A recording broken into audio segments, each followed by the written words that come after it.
Shalom, Bapak Ibu Saudara yang dikasih dan diberkati oleh Tuhan kita Yesus Kristus. Dimanapun Bapak Ibu Saudara berada, biarlah setiap langkah kita disertai oleh Tuhan, dan biarlah setiap hidup kita ketika memusatkan hidup kita dalam doa dan berserah kepadanya, maka kita yakini bahwa Ia senantiasa terus memelihara hidup kita. Hari ini kita kembali akan merenungkan kebenaran firman Tuhan melewati kitab Kolose, pasalnya yang pertama, ayat yang ketiga hingga ayat yang ke-14. Saya mengajak Bapak Ibu Saudara, kita bersatu di dalam doa. Bapa di surga, kami menghadap hadirat-Mu dengan penuh syukur dan kerendahan hati. Terima kasih untuk anugerah-Mu yang baru setiap pagi, untuk kehidupan dan untuk kesempatan kami bersekutu hari ini. Saat ini, kami akan mendengarkan akan kebenaran firman-Mu. Buka hati dan pikiran kami ya Tuhan, agar kami dapat mengerti akan isi hati-Mu dan menerima kebenaran-Mu dengan kerendahan hati.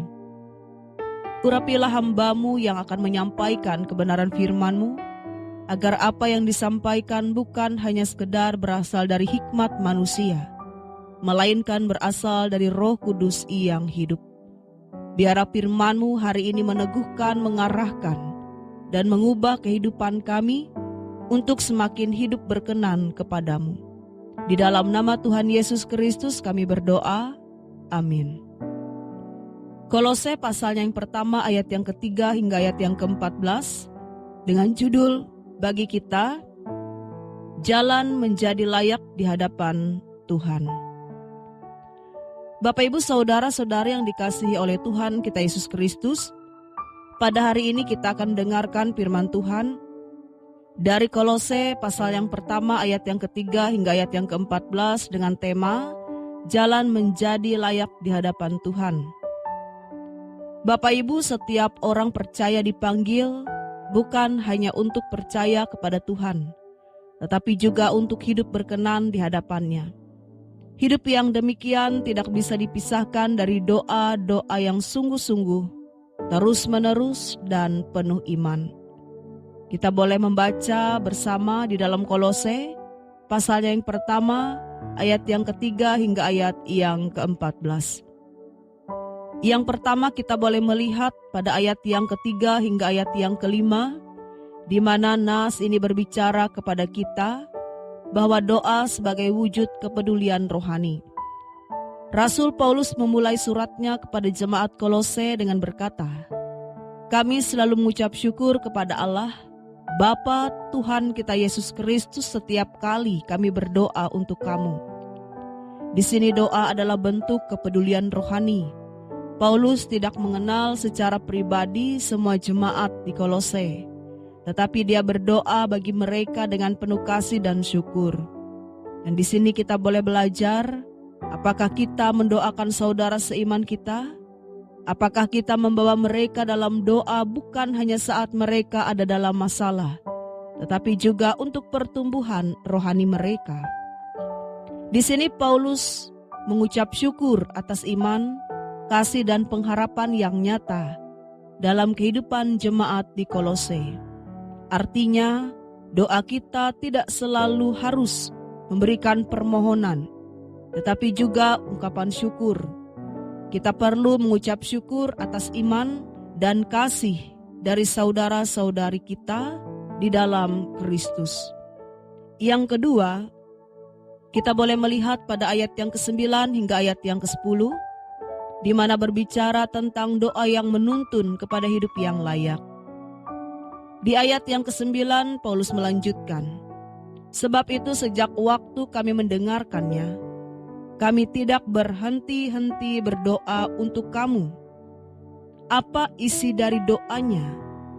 Yang pertama kita melihat supaya mereka dipenuhi dengan pengetahuan akan kehendak Tuhan. Yang kedua, dalam segala hikmat dan pengertian rohani. Dan yang ketiga, supaya mereka hidup layak di hadapan Tuhan dan menyenangkannya dalam segala hal. Inilah esensi dari kehidupan Kristen. Hidup yang layak dan menyenangkan Tuhan, bukan manusia. Seringkali kita hidup hanya untuk menyenangkan orang lain, mencari pujian atau memenuhi standar dunia. Tapi tujuan kita hidup sebagai orang percaya adalah hidup yang berkenan di hadapan Tuhan. Kita boleh melihat pada ayat yang ke-10, bagaimana ciri-ciri hidup yang layak di hadapan Tuhan. Yang pertama, berbuah dalam segala pekerjaan yang baik. Yang kedua, bertumbuh dalam pengenalan akan Allah. Artinya bahwa hidup kita harus aktif dalam berbuat baik dan terus bertumbuh dalam relasi dengan Tuhan, bukan stagnan atau tidak bergerak kemana-mana. Yang ketiga, bagaimana hidup yang dikuatkan oleh kuasa Allah. Bisa kita melihat pada ayat yang ke-11 hingga ayat yang ke-12. Dikuatkan dengan segala kekuatan oleh kuasa kemuliaannya. Paulus tahu bahwa hidup yang layak di hadapan Tuhan tidak mungkin bisa dijalani dengan kekuatan sendiri. Kita perlu kuasa dan kekuatan dari Tuhan. Yang pertama, untuk bertahan dalam pencobaan. Yang kedua, tetap setia dalam penderitaan. Dan yang ketiga, bagaimana menghadapi tantangan iman. Dan hasilnya adalah sukacita dan ucapan syukur. Mengucap syukur dengan sukacita kepada Bapa, seperti yang tertulis di dalam nas ini. Bapak, Ibu, Saudara, hidup yang benar di hadapan Tuhan tidak membuat kita menjadi legalistik atau tertekan, tetapi justru menghasilkan sukacita dan ucapan syukur karena kita tahu siapa yang memampukan kita. Yang keempat, kita boleh melihat pada ayat yang ke-13 hingga ayat yang ke-14, berbicara tentang identitas baru dalam Kristus. Ia tetap melepaskan kita dari kuasa kegelapan dan memindahkan kita ke dalam kerajaan anaknya yang kekasih. Ini adalah dasar dari semua kehidupan Kristen.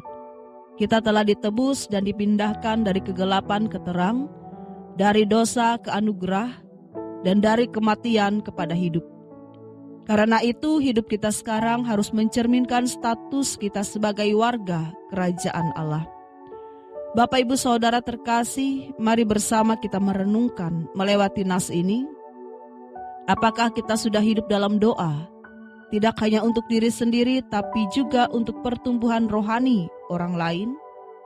Yang kedua, apakah hidup kita sudah mencerminkan kehidupan yang layak di hadapan Tuhan, penuh buah dan bertumbuh dengan iman? Yang ketiga, apakah kita bergantung pada kuasa Tuhan untuk menjalani hidup yang menyenangkan Dia? Dan yang keempat, apakah kita menyadari identitas kita yang baru dalam Kristus? Mari Bapak, Ibu, Saudara, kita menjawab semuanya itu dengan memperbaharui komitmen kita untuk berdoa, bertumbuh, dan hidup berkenan kepada Tuhan. Mari Bapak, Ibu, Saudara, kita kembali bersatu di dalam doa. Bapa di surga, kami mengucap syukur atas firman-Mu hari ini, yang mengingatkan kami untuk hidup dalam doa dan hidup layak di hadapan-Mu. Ajarlah kami seperti Paulus untuk terus berdoa bagi saudara-saudara seiman, untuk bersyukur atas iman dan kasih mereka. Penuhi kami dengan pengetahuan akan kehendak-Mu, supaya hidup kami menyenangkan-Mu dan berbuah dalam setiap perbuatan baik. Kuatkan kami dengan kuasa-Mu agar kami mampu bertahan dalam segala hal dan tetap bersukacita. Terima kasih karena Engkau telah menebus kami dari kegelapan dan memindahkan kami ke dalam terang kerajaan-Mu. Mampukan kami untuk hidup sesuai identitas kami sebagai anak-anak-Mu. Di dalam nama Tuhan Yesus Kristus kami berdoa. Amin.